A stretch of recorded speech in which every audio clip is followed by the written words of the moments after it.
kabar kalian semua? Semoga kalian semua diberikan kesehatan agar semangat belajarnya. Nah, kali ini kita akan belajar mengenai teks prosedur. Tapi sebelum belajar, alangkah lebih baiknya kita berdoa dulu ya. Baik, jika berdoa sudah selesai, langsung saja kita ke pembahasan mengenai teks prosedur. Mari kita mulai.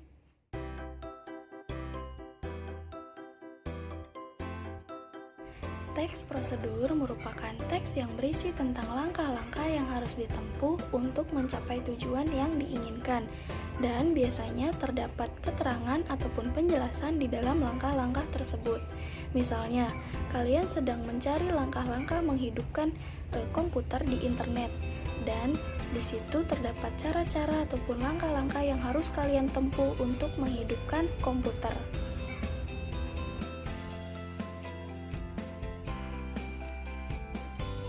Tujuan penulisan teks prosedur yaitu untuk menunjukkan ataupun menjelaskan bagaimana cara mengerjakan sesuatu dengan langkah-langkah yang lebih berurutan dan lebih memudahkan pembaca maupun pendengar agar dapat mengikuti langkah ataupun perintah dari isi teks tersebut.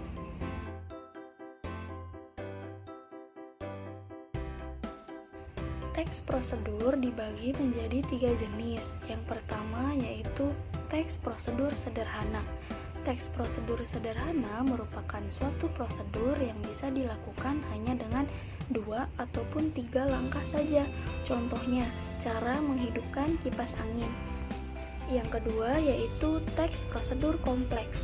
Teks prosedur kompleks merupakan prosedur yang di dalamnya terdapat langkah-langkah yang banyak atau bisa dibilang rumit. Nah, contohnya yaitu pengurusan KTP ataupun prosedur pengurusan KTP. Dan yang terakhir yaitu teks prosedur protokol. Teks prosedur protokol merupakan prosedur yang tata cara ataupun langkah-langkahnya tidak terlalu rumit sehingga mudah dipahami. Contohnya cara menghidupkan komputer ataupun cara mematikan komputer.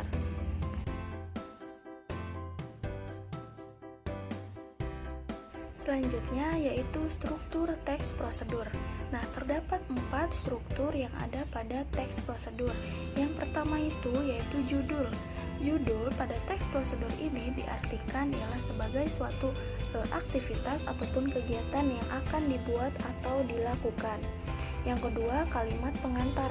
Nah, kalimat pengantar di sini diartikan sebagai pernyataan pembuka dalam menyampaikan tujuan penulisan. Dan yang ketiga, bahan dan peralatan. Biasanya bahan dan peralatan ini diartikan sebagai rincian bahan serta peralatan yang digunakan selama proses pembuatan ataupun proses produksi. Yang terakhir yaitu tahapan proses ditulis secara berurutan. Nah, ini merupakan langkah-langkah yang harus ditempuh ataupun tahapan-tahapan yang ada pada teks prosedur. Dan biasanya langkah-langkah ini ditulis secara berurutan.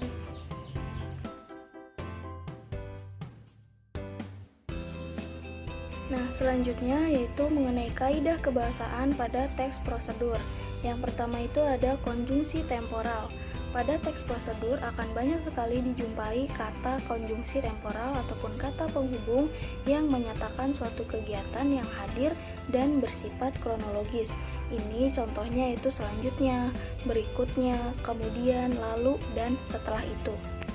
Yang kedua yaitu kata kerja imperatif atau bisa dibilang kata perintah.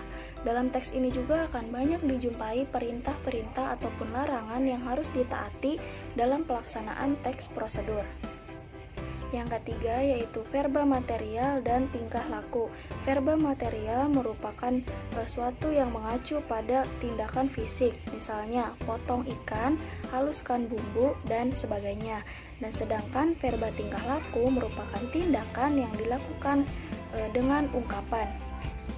Yang keempat, terdapat bilangan sebagai penanda urutan. Contohnya, gunakan garam setengah sendok makan. Dan yang terakhir, biasanya terdapat kalimat yang berisi pertanyaan dan kalimat yang berisi pernyataan. Nah, Mungkin segitu saja yang dapat saya sampaikan, dan mungkin segitu saja pembelajaran kita hari ini. Semoga pembelajaran kita hari ini mengenai teks prosedur bermanfaat bagi kalian semua. Baik, saya tutup. Wassalamualaikum warahmatullahi wabarakatuh. Sampai jumpa.